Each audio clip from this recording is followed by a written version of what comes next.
एक सुंदर घाटी में एक प्यारा सा गांव था जिसे चमकता गांव कहा जाता था। इस गांव में एक रहस्यमयी जादुई कुआं था जिसे बच्चे बड़े ही चाव से देखने जाते थे। ये कुआं सुनहरे रंग का था और इसमें झांकने से एक चमकदार रोशनी नजर आती थी। कहते थे कि जो बच्चा इस कुएं के पास अपनी सच्ची इच्छा जाहिर करता था, उसकी ख्वाहिश पूरी हो जाती थी। गांव में दो साहसी भाई बहन दशु बहन और विशु भाई रहते थे। वे दोनों बहुत ही करीबी दोस्त थे और हमेशा साथ में खेलते थे। वे अक्सर कुएं के पास आते थे और उसकी सुंदरता की तारीफ करते थे। एक दिन उन्होंने एक पुरानी कहानी सुनी जिसमें बताया गया था कि यदि कोई बच्चा इस कुएं में एक चमकीला पत्थर डालता है तो वह उन्हें जादुई दुनिया में ले जाता है, जहां अनोखे रहस्य और रोमांच उनका इंतजार करते हैं। दशु और विशु ने मिलकर एक चमकीला पत्थर ढूंढा और उसे जादुई कुएं में डाल दिया। अचानक रंगीन रोशनी ने उन्हें चौंका दिया और वे अद्भुत सफर पर निकल पड़े।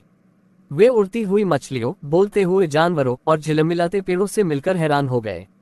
रास्ते में उन्होंने एक चंचल परी से मुलाकात की जिसने उन्हें एक रहस्यमयी नदी पार करने में मदद की। नदी के उस पार उन्हें एक शानदार महल मिला जहां एक दयालु राजकुमार उनका स्वागत करने के लिए तैयार था। राजकुमार ने उन्हें एक अनमोल जादुई पत्थर दिया जो उन्हें वापसी का रास्ता दिखाएगा। दशु बहन और विशु भाई ने उस पत्थर को अपने साथ रखा और वापस अपने गांव लौट आए।